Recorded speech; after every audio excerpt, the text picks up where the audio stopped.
ओम नमः शिवाय महारुद्राय भवाधवलेश्वराय बालालिंगाय नमो नमः। दीपं यदि परं ब्रह्मा दीपं यदि जनार्दनः दीपहरतु मे पापो पूजा दीप नमस्तुते।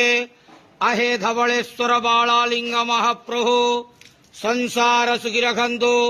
आज शुभ शुक्रवार रे समस्त श्रद्धालु भक्त मानक आश्रीपद करंतु। मनस्कामना पूर्ण करंतु। कर्म क्षेत्रोन्नति करंतु। ग्रहरिष्ठ खंडन करंतु। जगतर मंगल करंतु। विश्वर कल्याण करंतु। आपणक नाम विख्यात करंतु। सेवकर डाक श्रवण करंतु। समस्त गुआवसा भक्त मानकर मनस्कामना पूर्ण करंतु।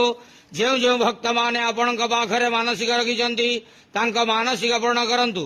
बाबा धवलेश्वराय बालालिंगाय नमो नमः। संसार सुखी रखंतु आनंद के वार हरि बोलो। आज शुभ शुक्रवार रे समस्त श्रद्धालु भक्त मानक आश्रीपद करंतु आनंद के वार हरि बोलो।